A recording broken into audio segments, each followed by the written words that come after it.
I hope all of you can see my screen now. Yeah. Yes. All right.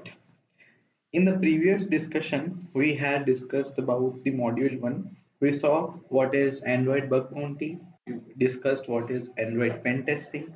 We discussed both of the approaches in detail. What happens in pen testing, all of the phases. What happens in bug hunting, how is the approach in bug hunting. What are the differences between both of them? As an organization, how do you choose which approach is better for you, the bug hunting approach or the pen testing approach? Then we saw some of the most common security issues or some of the most common problems that we have with the Android applications. This is what we had discussed in the previous discussions. Next point that we have that we will be discussing today, and today itself we will be able to get started with the lab setup. So majorly the practical part will get started by tomorrow. Most of the theoretical part has been taken care of. The next part that we have for our today's discussion is Android application attack surface. So before I go ahead and discuss about Android application attack surface, what are the various places where we can look out for security issues, I would want to learn it from all of you on what is your idea of an attack surface. How do you define an attack surface? Arun, how do you define attack surface?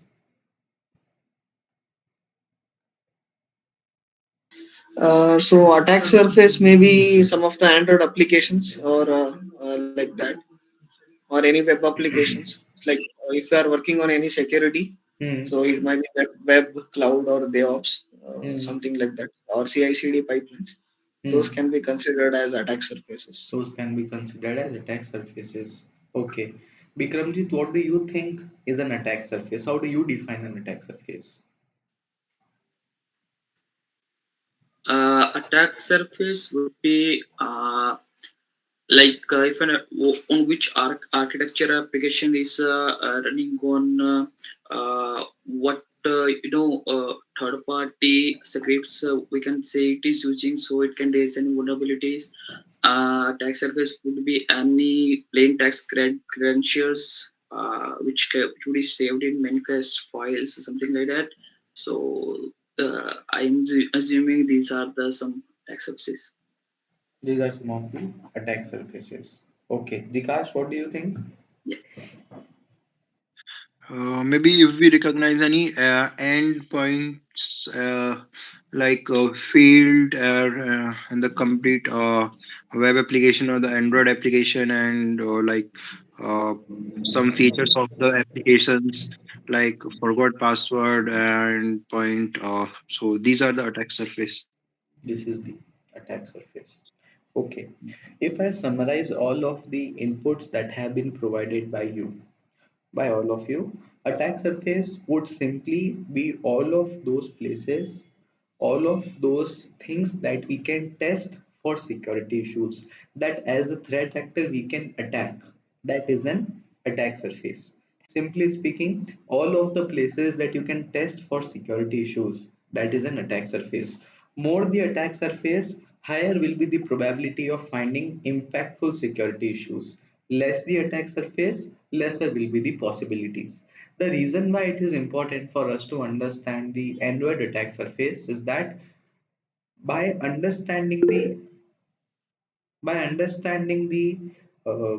attack surface, we will be able to define that on this given Android application that we have, what are all of the places that we have to test, what are the various features that we have to test, on what feature what security issue can be there. You are aware of the fact that the modern day Android applications that we have, they always have some or the other type of services running in the background. Like even if you take example of WhatsApp, you see that WhatsApp is also querying. WhatsApp is always in background in the running. Whenever you receive any of the message, it will get to know that a message has been received, a message has been sent to you, so it is to be delivered. For the emails as well, your email client that you have installed on your Android phone, it is always running in the backend and checking if you have received any of the email, and as soon as you receive a new email in your inbox, it shows you a push notification that Rohan, we have got a new email, like that. So that is the attack surface that we are talking about. Always some of the other things are happening in the Android apps. Sometimes it will be talking to its backend services. So those backend services can also be prone to some of the attacks that we might already be familiar to, like that as they happen on the web application. Similar attacks might happen on the backend services. Can they happen or not? We will investigate later. So on any of the Android application, how do you check what could be the probable attack surface? For us to be able to understand the attack surface on an Android application, we simply need to keep two things in mind. First is that it can be client side. Second, it can be server side. Client side, most of the security issues that happen, around 60% of the security issues that we have that are related to the Android applications, they are based out of client side. When I say client side, majorly most of the security issues out of this 60%, these security issues, around 59% of them, out of these 60%, 59% of the security issues are related to insecure data storage. Can anyone of you quote an example of what could be the probable meaning of insecure data storage? Directly storing without uh, without using any cryptographic or algorithms or encoding, something like that, without hashing. Definitely. Definitely. We have some sensitive data. We have PII. We have the credentials of the user. We are storing them on the client side without any encryption. In the clear text, we are storing it. So that is the most prominent security issue that you will get on the client side. Similar to that, we will be also looking at, we can also find out security issues that are related to IPC, that is inter process communication. We have got broadcast receivers, activities, intents, content providers, services. These are the IPCs. We are yet to discuss in detail on the IPCs. In the upcoming discussion, when we will be understanding the Android architecture, it will become easy for us to understand about IPCs as well. Around 30% of the security issues that we have roughly, that is what the latest research says, around 30% of the security issues that you have, they will be related to IPCs. That will be that they will be related to activities, bypassing the activities, explicit intents, activity, exported activity set to true, all of those things. Along with that, some more of the security issues can be related to no or insufficient brute force protection. Define brute force. Anyone? What is a brute force attack? Where we will be spraying some dictionary words, like without getting blocked. There is no rate limits, so we can perform brute force attacks using dictionary word of list of words. Okay. Using words that are present in the dictionary, we will be sending a lot of probable credentials and we would not want to get blocked. Okay, Vikash. Same thing. A random password and list of password or and not getting blocked. No rate limiting or captcha is no secure mechanism to prevent this. Hmm. Vikramjit, I guess you had some inputs for us. Yeah, brute force attack is when we are using predictable credentials, passwords, or any usernames, Hmm. and throwing a request, a number of requests per second, and Hmm. there is no any multi-factor authentication or something of security or defense mechanism out there. So this is a brute force attack. Okay, Prasad, define brute force attack.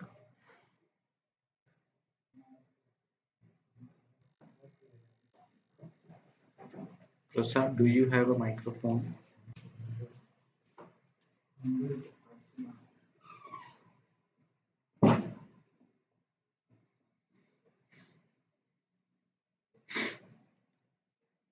Okay, it looks like Prasad is facing some technical issues with the microphone. Brute force attack simply means that when you are sending all of the possible combinations of inputs on any of the field. Usually when we consider brute force, we are considering only on the login portal, only on the login form. That is where we usually test or get to see brute force.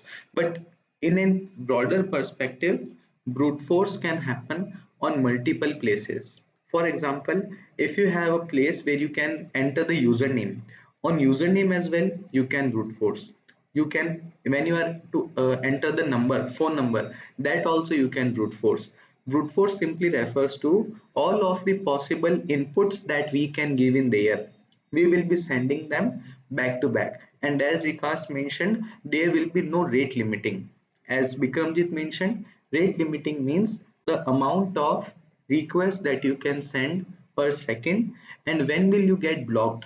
What is the upper limit that if you send till here, if you send 5 requests per minute, that is acceptable. If you go beyond that, then we will be blocking you, we will be blocking your IP, we will be blocking your account. That is brute force. So no or insufficient brute force protection means, as Bikramjit mentioned, as Rikash mentioned, as Arun mentioned, that when we are sending back-to-back requests to the server, we would want that we should not get blocked. We should be always in the position to make back-to-back requests.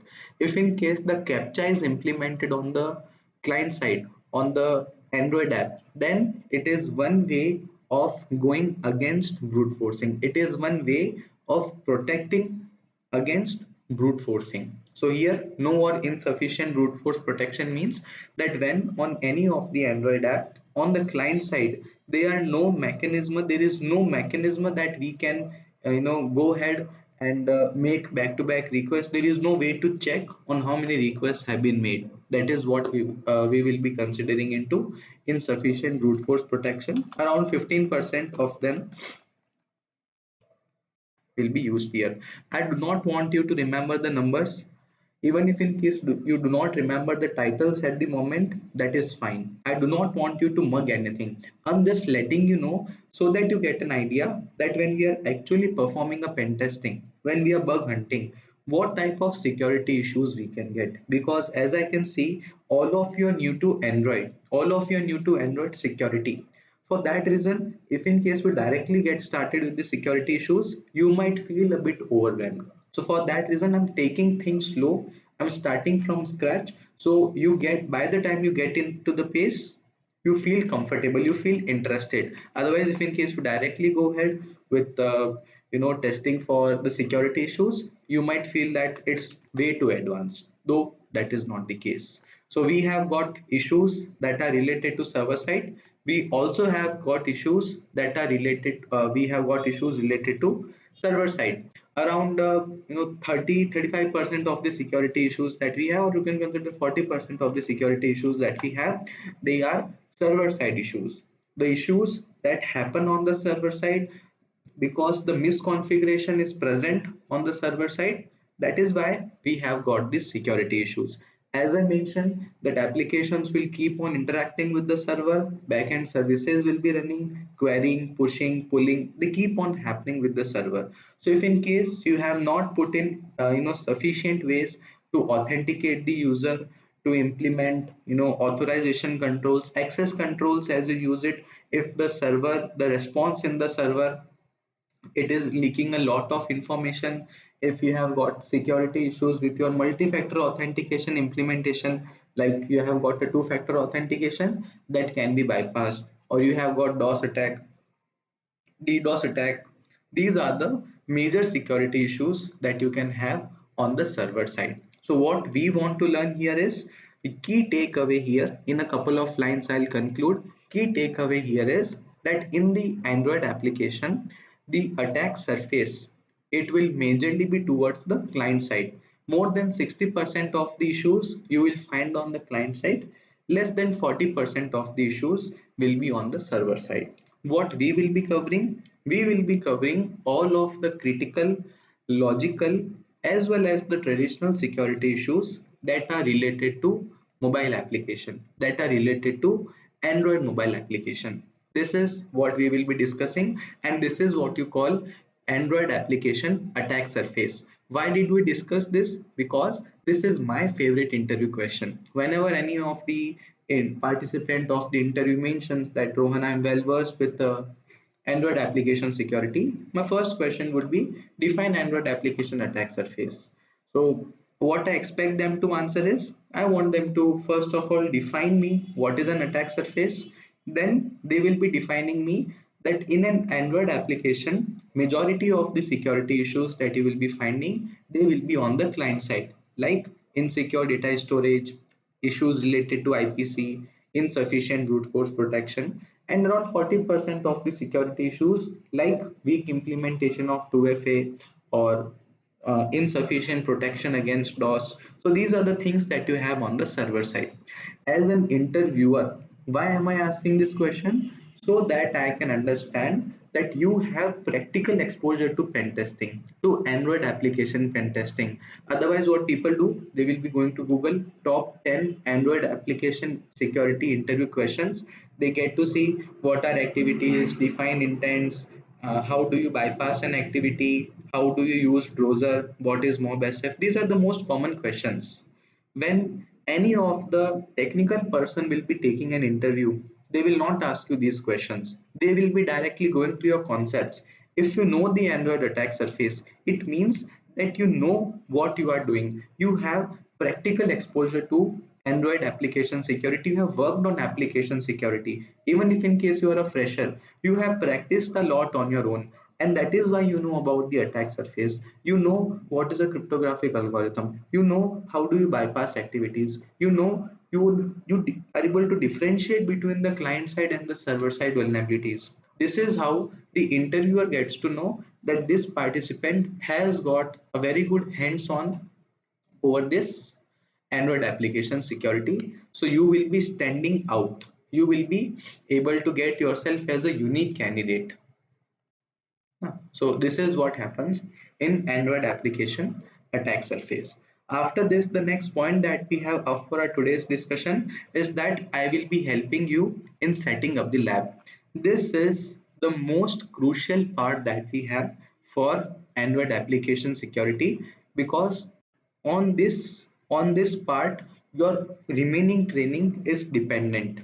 We have to set up the lab here and now. So for that, what we will be requiring, we will be requiring an operating system that will be having all of the tools installed. We will be requiring any of the operating system. I would prefer that you use Mobaxler or Sentoku are the most popular mobile application security OSs.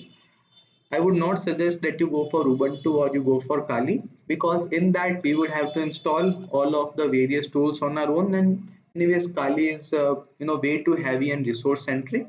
So I would suggest that you go for Mobaxler. What you do is I'll be sharing the link with you in the chat box. You go ahead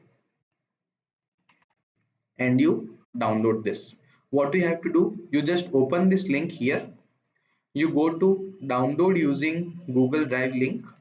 You click here and then you download it. This is the first thing that you do. Here I'll also be sharing the direct download link with you here. This is the first thing that you do. Second thing that you do here is you download an Android emulator. If in case you have an Android device that you can root, you can go ahead and you can use that Android device. If in case you do not have a rooted Android device, you can simply use an Android emulator like Genymotion or Chemo. I have been using Genymotion since around 4 years now, more than 4 years now, and I am pretty satisfied with the performance. So you can go ahead and you can use Genymotion. I'll share the download link with you here. All you need to do is you just open this link, and then depending upon the platform that you are using, you download it here. So you download Genymotion. If you are using Windows 10, Windows 11, I would suggest that you install it using VirtualBox. Along with VirtualBox, you also need to install VMware. I will be sharing the link to them as well, because we will be installing Mobaxler in VMware. So here it is VMware Workstation Pro. You can use its free trial. That would be enough for us at the moment. So here you can download VMware. Here you can because if in case you do not have VirtualBox installed, you can directly use it. If you already have VirtualBox, go ahead. If you're not sure what VirtualBox is, download this. I'll be sharing the direct link in the chat box.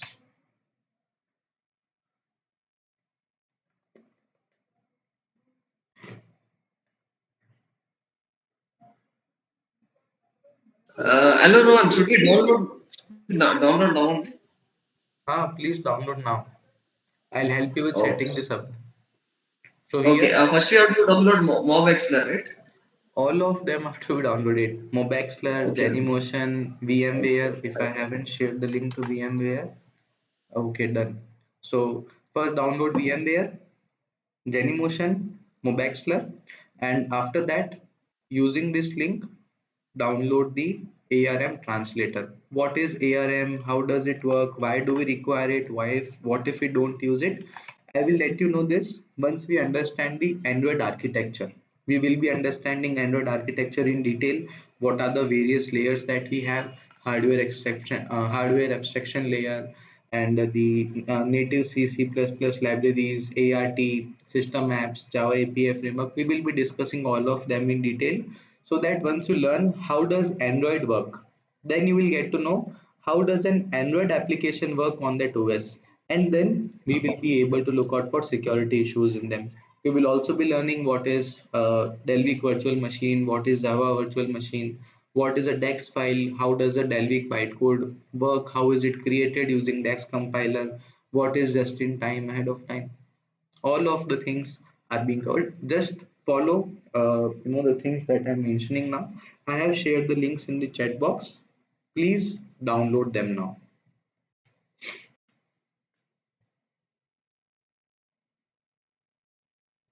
And once you have installed Genymotion, let me know. I'll help you with setting up an Android device, because as I mentioned that Genymotion is an Android emulator.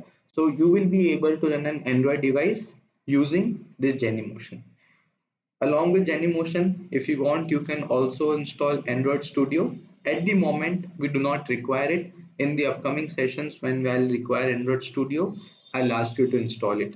The reason I do not want you to install Android Studio at the moment is Android Studio is quite a heavy, resource-centric software.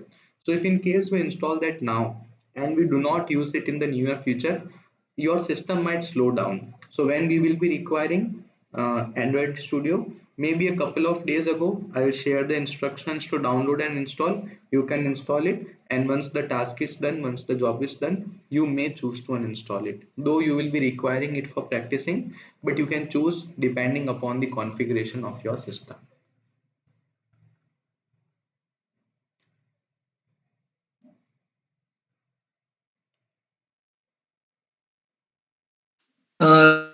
I have one question. You have asked to download VMware. Will the same thing works in VirtualBox? It works in VirtualBox as well, but in my experience, I have seen that VirtualBox is not that good in performance. The system lags a bit. The graphics are not Okay. that good. So I personally prefer having VMware. You can go for its free trial, VMware Pro. The performance is top notch as compared to the other virtualization softwares that we have in the market. Rohan, for MobXler, it Okay. is showing today the limit is exceeded for downloading through Google Drive. Mm, Okay, for everyone else, is it the same error? Yeah, please ask him any error. Well, it's getting download for me right now. I haven't faced any error yet. Okay.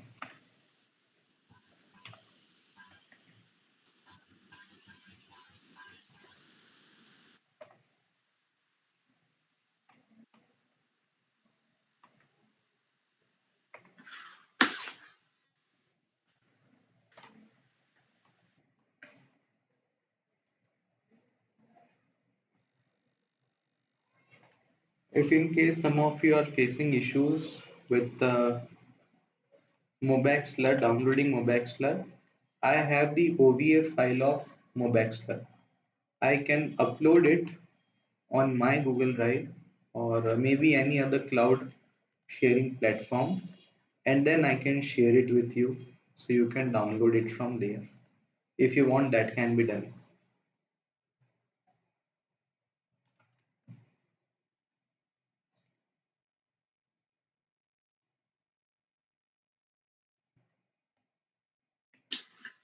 So just for the information, what's the difference between Bob Axler and working in Kali? Mobaxter is an operating system that is based on Linux. All of the tools that we require for mobile pen testing, they are pre-installed in it. It is dedicated to mobile. Mobaxter is short for Mobile App Analyzer. In Kali, it is not dedicated to mobile app pen testing. It has got a lot of other tools as well that we might not require.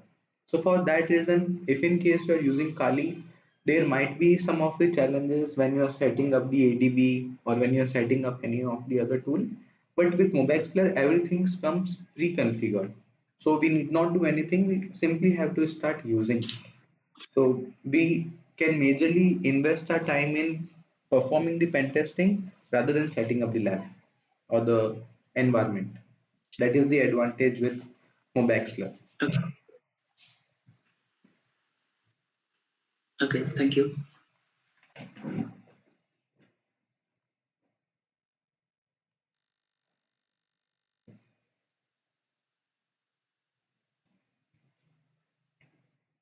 Has anyone downloaded Genymotion? If Mobaxler is not being downloaded, no problem. I'll upload the Mobaxler on any of the cloud account of mine. I'll share the link in the WhatsApp group.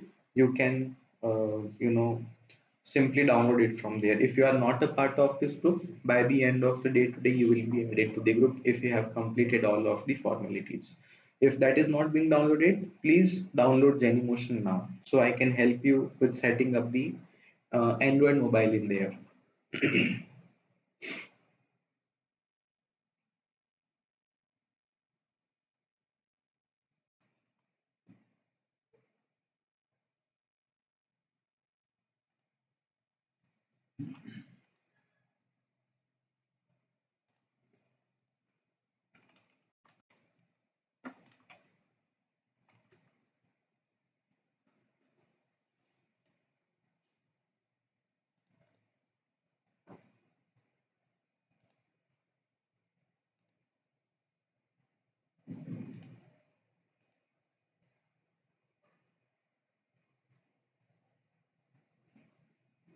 Has anyone downloaded Genymotion? Vikramji, do you have Genymotion downloaded?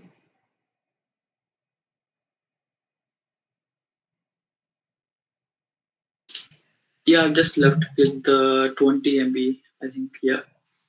Okay. Arun, Vikash, Prasad,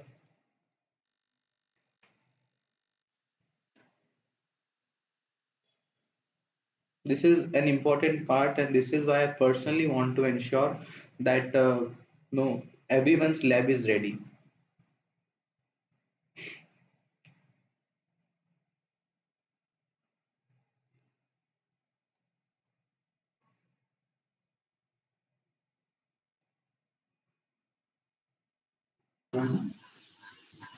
Done? Hello. Hello, Rohan. Actually, I'm not able to download that mob extra. The rest all are downloaded.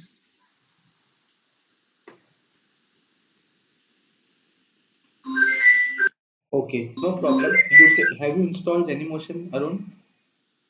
Yeah, I'm installing it. Please install, and once you are Okay. able to see this screen, you will not be able to see this. You will be able to see this screen. Let me know once you are able to see it. I'll guide you through the further steps.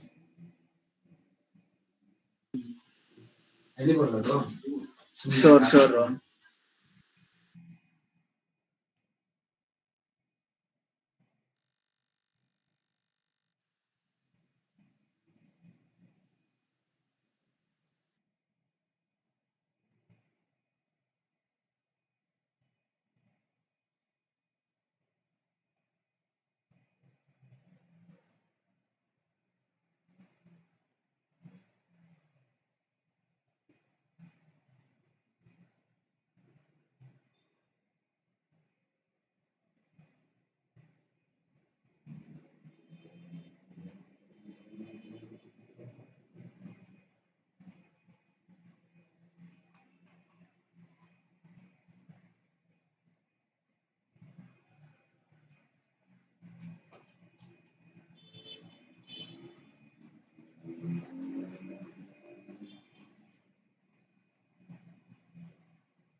Then now I believe most of you must have downloaded Genymotion.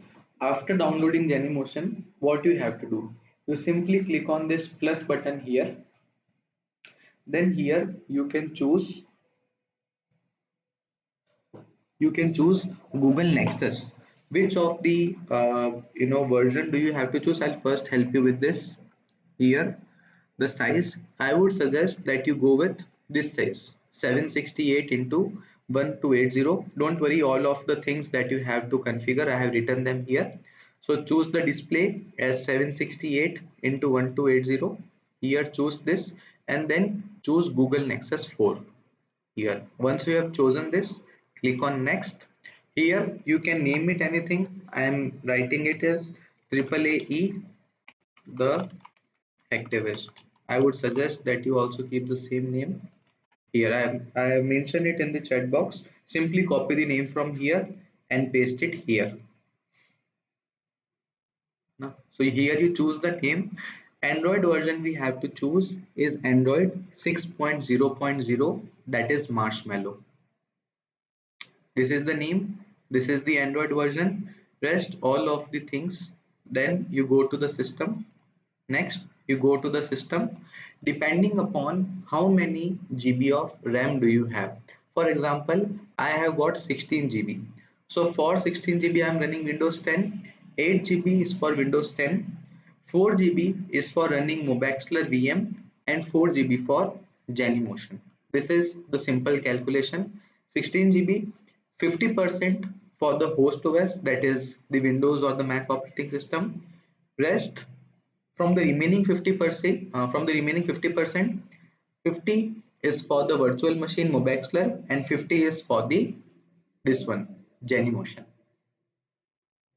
Is there anyone who has got a system with 8 or less GB of RAM? If you have, let me know. I can make suitable arrangements for you.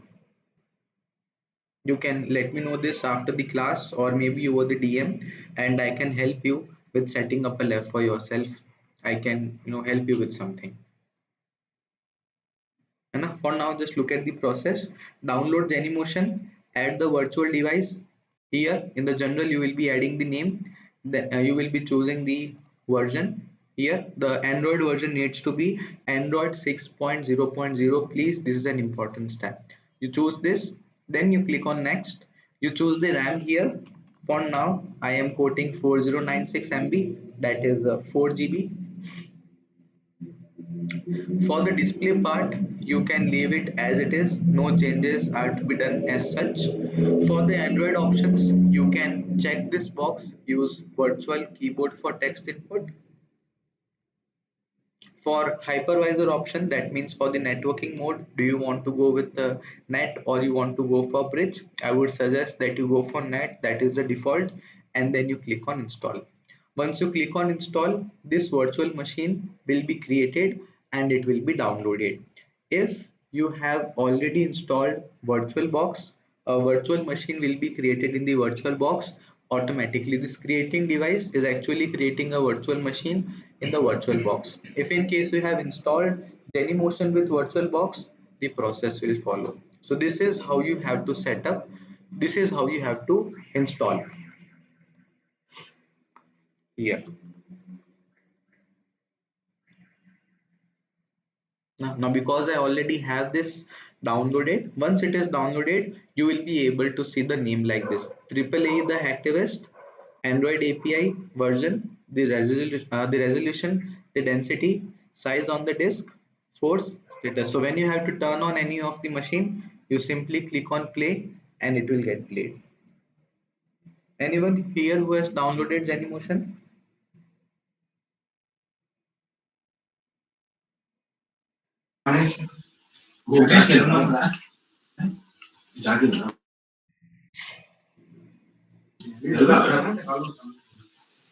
Arun, have you installed Genymotion?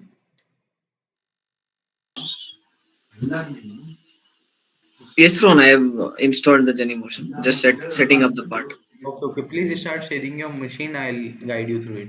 Yeah, it's asking for credentials. Is that okay? Start sharing your screen. Can you share your screen? Yeah, 1 minute. 1 minute. My laptop is little bit lagging, so One but I minute. have shared my screen. Is that visible? Uh, Not at the moment. Yeah, 1 minute. Yeah, I'll share it.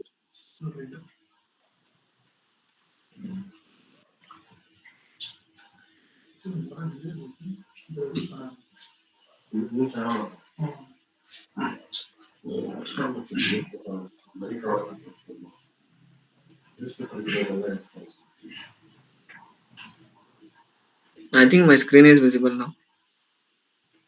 Now it is visible. Yeah, so this is Jenny Motion screen.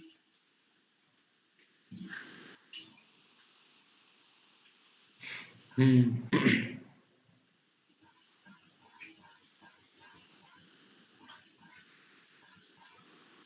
Is it loading? Yeah, no, it is asking for password. It looks like your screen is stuck. Yeah, yeah. So my laptop is little bit lagging. Hmm.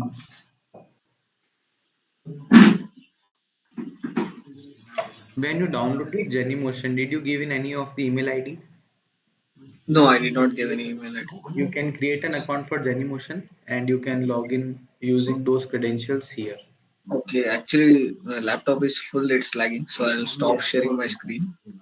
I'll do it after some time. I'll see with other guys.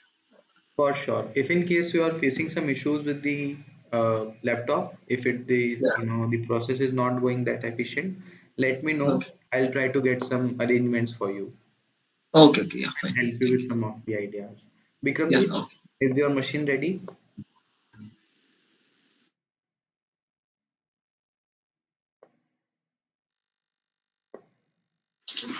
Yeah, I'm just creating a new account for the user. Okay. Please start sharing your screen once you are logged into Genymotion so I can guide you through. Yeah, 1 second, please. Arun, you may stop sharing your screen now.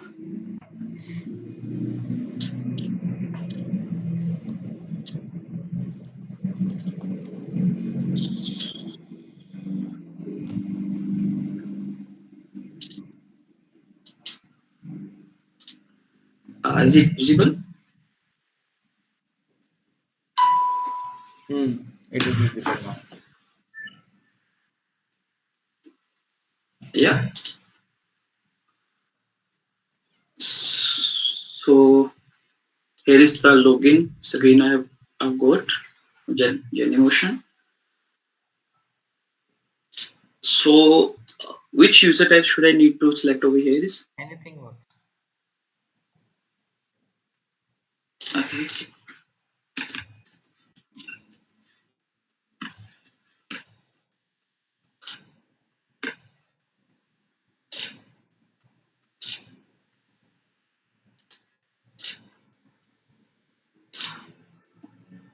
You can stop sharing your screen now. Yeah.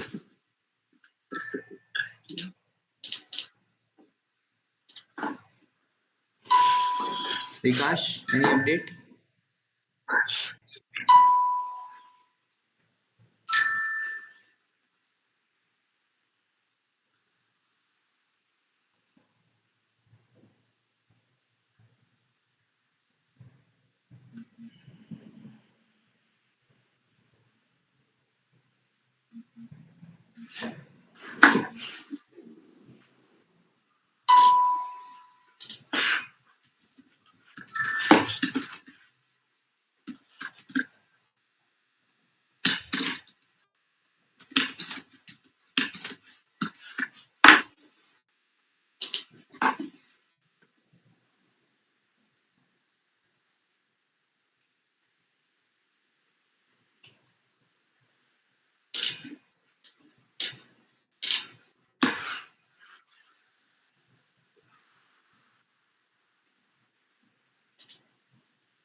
So next on Genymotion, I have logged in and it's asking for a license. So should I use personal use over there? Personal use is for free. For the commercial use, we might require the license. So go for the personal use. Yeah.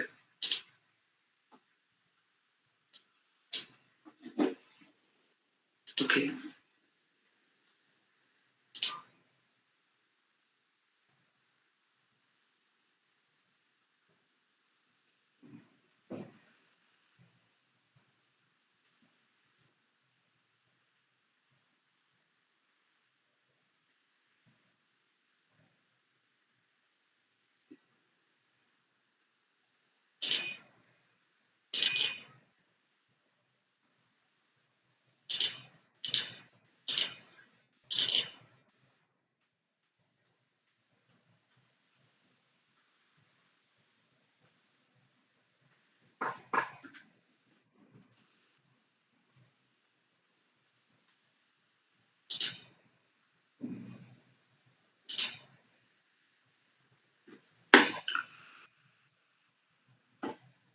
Vikash, any update? So, It's a downloaded. I'm creating the account. Okay.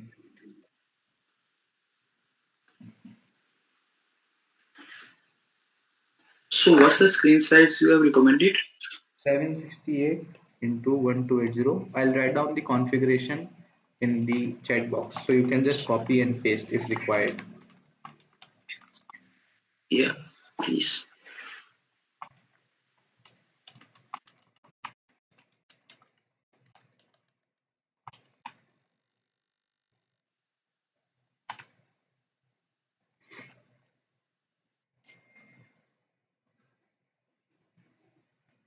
Here.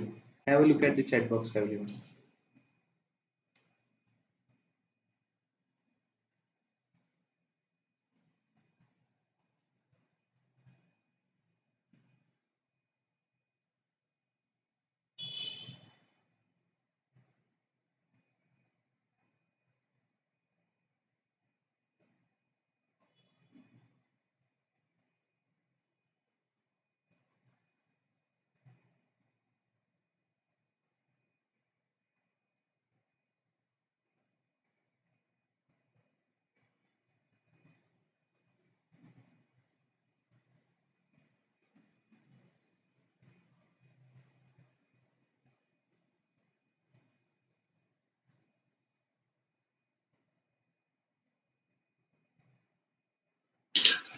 Should I leave VM heap site to default?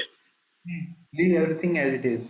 All of the things that I have mentioned in the configuration, you may change them. Otherwise, leave everything else as it is. Okay.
Ready? Done with installation for Genymotion, everyone?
Any update? Has anyone downloaded Genymotion? Is it installed?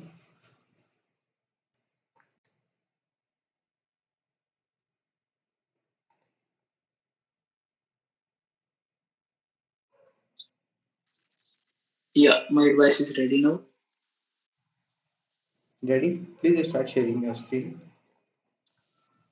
Okay, one second.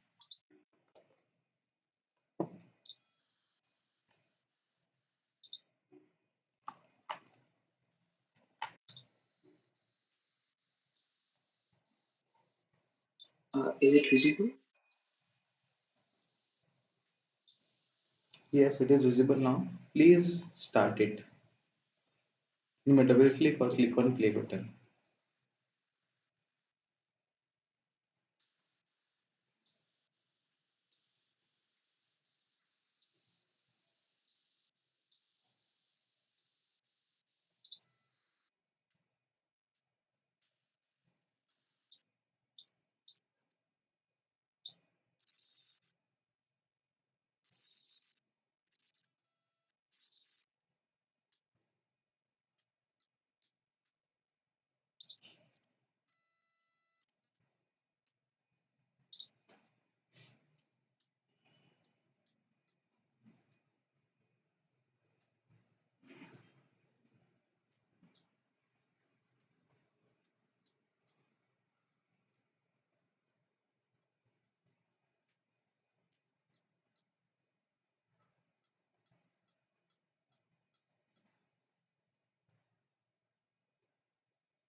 Prasad, in the previous discussion, we had discussed about what are the most common problems that we face with the Android applications, and along with that, we also discussed about reporting. Now, how are the pen testing reports written? The format. We also analyze some of the sample reports from MNCs across the globe. This is what we had discussed previously. If in case you are not able to attend the previous session, the session recordings are not available, but I can retake those topics for you. After this session, please stay back and we can discuss when can we retake those topics for you.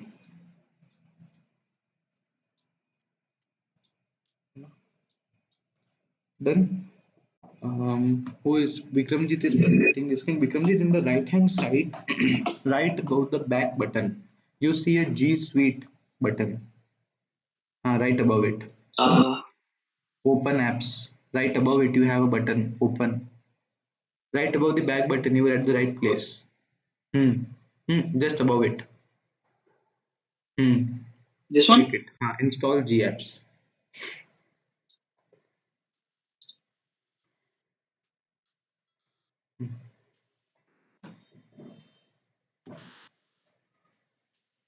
And by the time it downloads, I have also shared a link in the chat box that is of ARM translator. Please download this as well. Yeah, I think I have downloaded it already. Um, yeah, here it is. The zip file that you have, directly drop that zip file on the Android device. First, let the GApps install. Once it Okay, installs, restart the device. Then the zip file that you have, do not extract it. Directly drop it. okay, okay. Yes.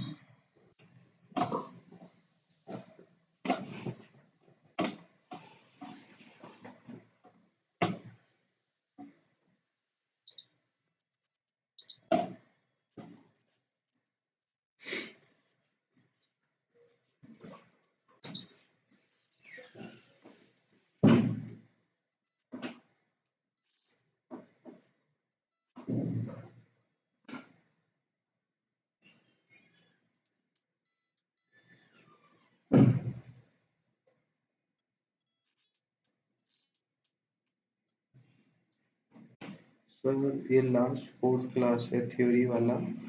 Tomorrow as well. Like this is the day three. This is the third class that we are having today. Tomorrow is day four, wherein we will be discussing Android architecture. So all of the topics that we have discussed till now, they were pure theory.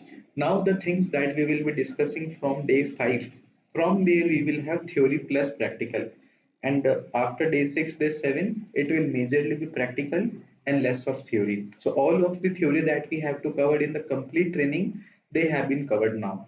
Now we only require that much theory that is required for us to understand the actual testing, for you to have to be able to understand any of the security issue. That much theory we will be discussing, that is required for you to learn more about the security issue. Majorly the theory of the complete training has been taken care of, has been discussed. I do understand theory part is a bit boring, but please do understand it is very important.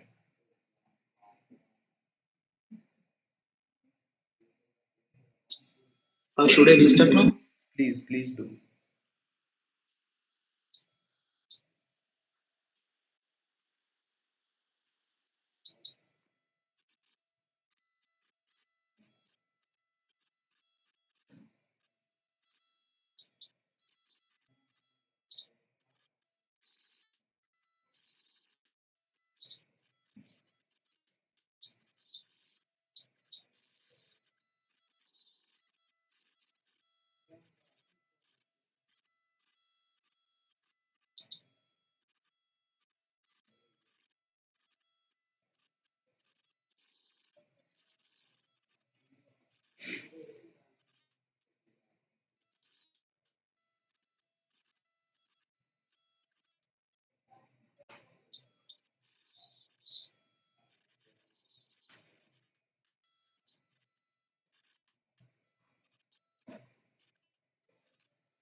Prasad Ejaz sir class timing का कुछ हो सकता है, मेरे 9 के बाद थोड़ा काम होता है, सो आगे का अटेंड नहीं कर पाता. Prasad, changing the time will be quite challenging at the moment because we have got the participants, and after 9:30 I have other personal commitments. So it will be challenging for me to be able to shift the timings. Even if in case I try to change it, there will be a lot of variables that will be involved. So I'm not sure if I can commit on changing of the time. Maybe I can check, with the management team once and see if we can do something too. Well, at 7, I do have another session. I get free by around 7:30, 7:30, or sometimes it goes to 8:45. So,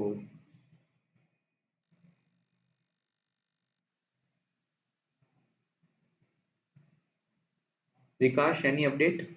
Installed? Yes, installed. Motion installed? Yes, installed. Android device setup?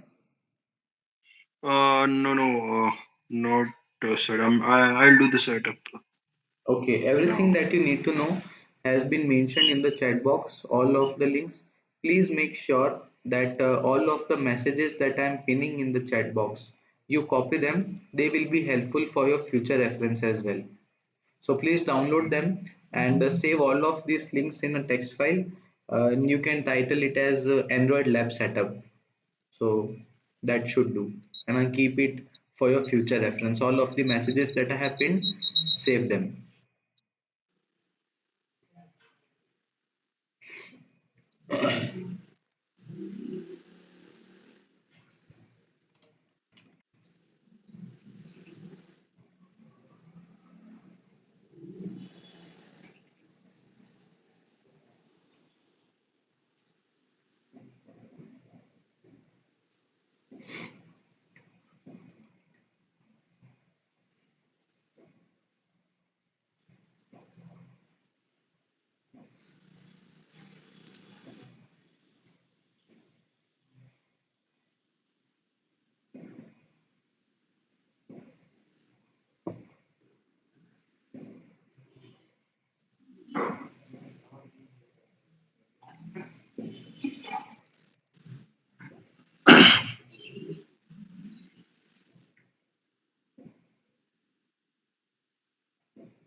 Well, Prasad, the scheduled time for this session is 8 to 9.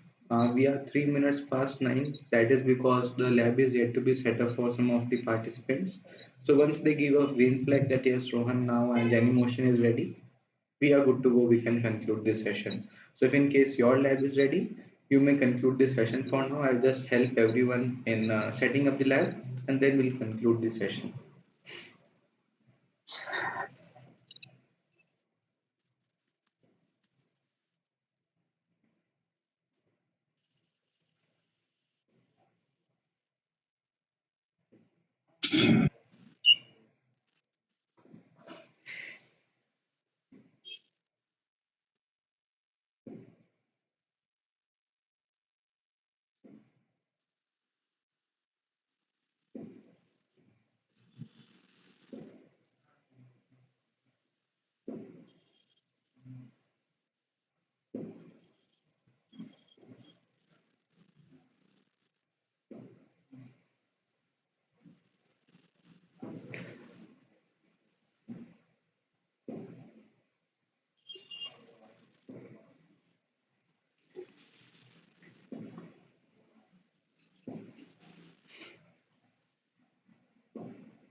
Oh, what is heap size?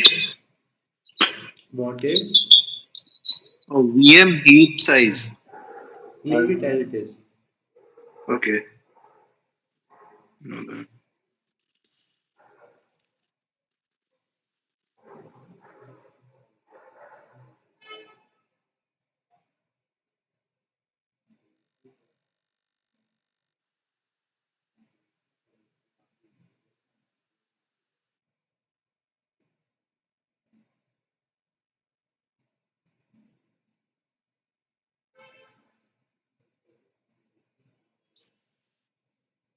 So I have one question. If we want to root our like physical Android device, so is there any particular software from which we can do the same?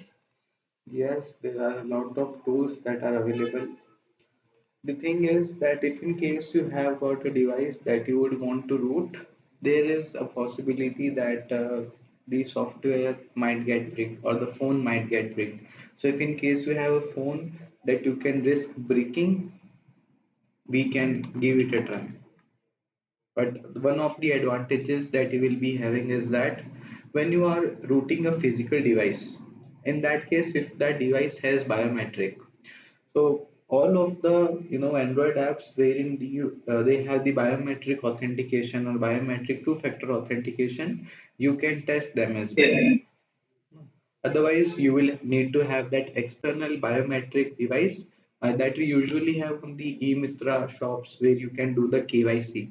So that can also be used. Otherwise, if you have a physical device with biometric, you can root it and you can directly plug in with your USB, through your laptop and turn on the developer options USB debugging in it, and we can test it normally. We can link our mobile to that physical Android device. Okay. our rooted device, our banking app will not work, right? If we root our phone. Banking apps won't work. Majority of the apps do not work. Okay. No, but anyways, we will be using rooted device for the security testing purposes. So if in case you would want to learn more on routing, I have found an article on Geeks for Geeks. You can just give it a read. Then Bikramjit, now drag and drop that zip file.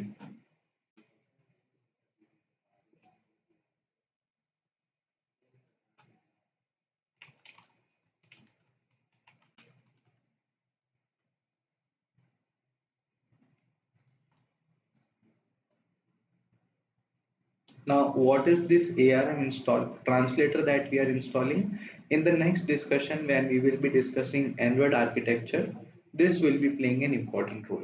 So now we have installed it because we are to set up the lab.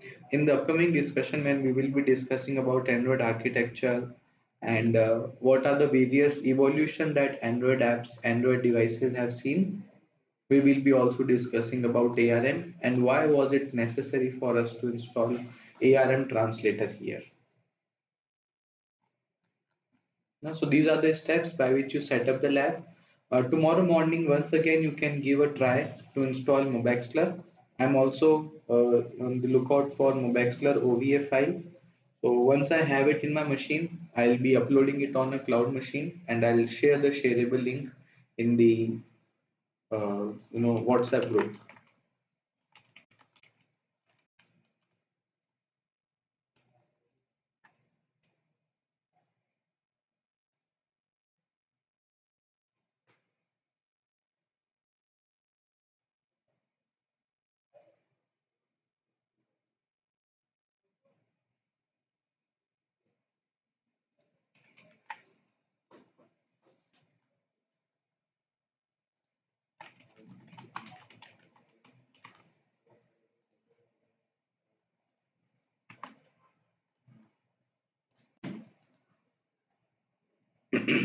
This is how you set up the lab.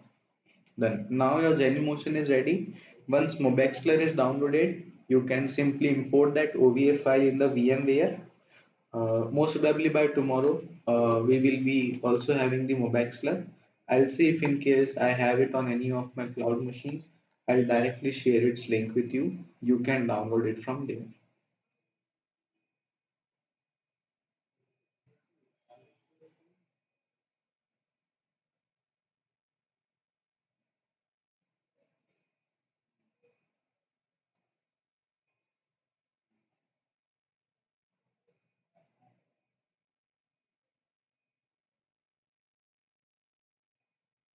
Yeah, it's installed now, so I'm booting it now for.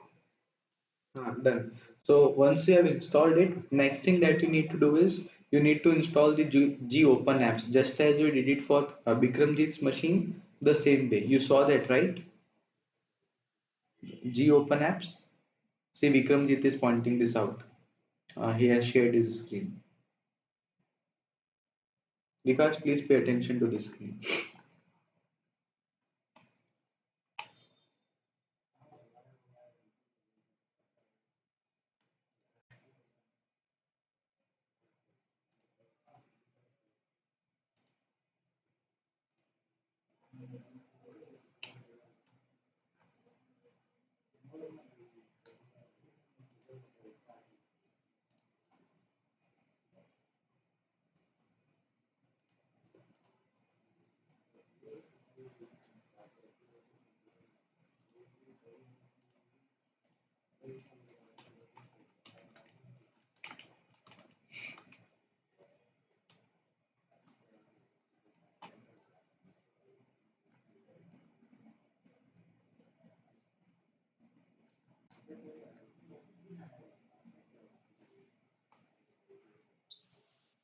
So should I click on OK over here? Please click on OK. Yes.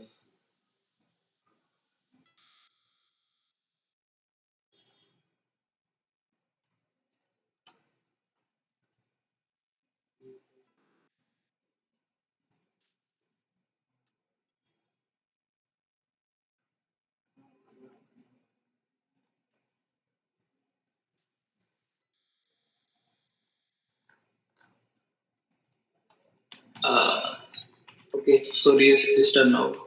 Hmm. Now it is ready. Now just give it a restart and it is ready.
So this is how you set up your Genymotion. For Mobextel, you just have to download the VM and then install your Mobexter OVF file in it. You just import it and you are good to go. This is how the lab is set up for Android.